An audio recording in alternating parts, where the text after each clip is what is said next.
Количество выявляемых суточно случаев заражения коронавирусом значительно сократилось, вместе с этим меньше стало и стационарных больных в красной зоне. И это только пока. Велика вероятность третьей волны. Так прогнозирует Министерство здравоохранения страны. По заявлениям специалистов, чтобы миновать угрозу, нужно выработать иммунную прослойку благодаря вакцинации. Для этого необходимо привить четверть населения. На данный момент полностью прошли вакцинацию только 3% граждан России. В Ингушетии это цифры на уровне 2,5%. Вакцинацию уже в последние 300 лет занимаются вакцинацией, предупреждают заболевания, такие грозные заболевания, как оспа, туберкулез.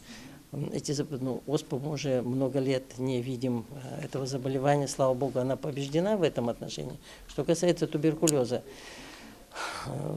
сейчас какая-то странная ситуация, не хотят в роддоме прививаться, там родители отказываются. Ничего, ни к чему хорошему это не приводит, потому что, несмотря на то, что туберкулез и лечится на сегодняшний день, дает лечение хорошие результаты, излечивается, но, к сожалению, большому, та же самая фраза и то же самое, о чем я хотела сказать, зачем же болеть-то, когда можно предупредить.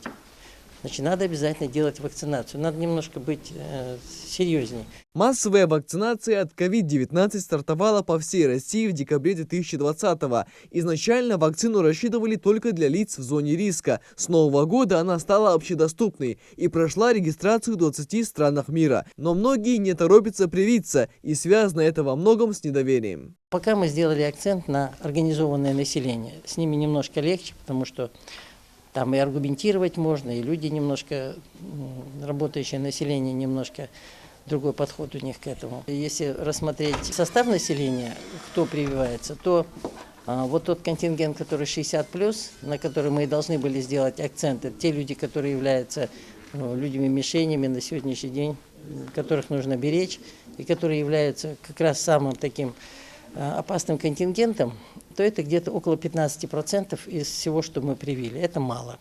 Вакцинацию проводят в 2 этапа. Сначала нужно пройти ряд процедур, измерить давление, сдать мазок и пройти консультацию терапевта. Только после этого пациента направляют в прививочную. Если у пациента обнаружено ОРВИ или антитела от ковида, то его не допускают до вакцинации. К слову, все до мелочей продумано и сделано для безопасности жителей. За все время прививок случаев с отрицательной реакцией в республике не выявлено. Врачи призывают жителей вакцинироваться, так как новая волна не за горами.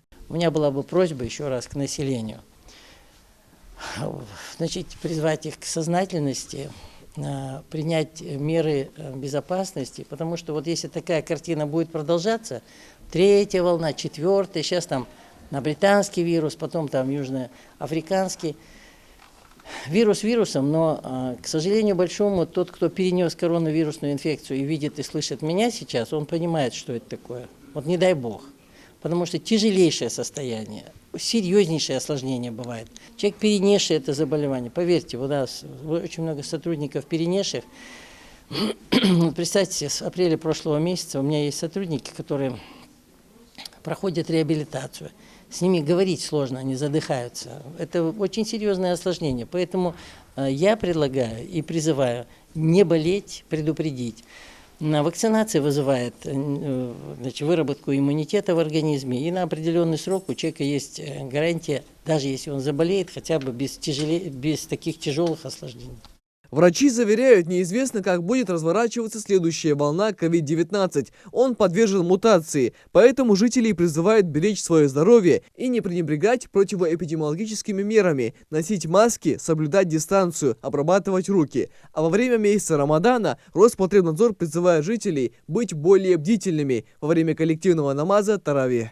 При проведении коллективных ифтаров мы бы хотели обратиться к жителям и предложить им не собираться не в больших количествах людям, чтобы не было распространения инфекции. А в принципе у нас планируется, что в май-июнь возможен быть рост заболеваемости, может быть. Поэтому ограничительные мероприятия необходимо соблюдать. Ограничительные мероприятия по масочному режиму, соблюдение социальной дистанции, стараться не кучковаться и соблюдение дезрежима обязательное. И вот лица старше 65 лет и лица с хроническими заболеваниями, они должны находиться на самоизоляции.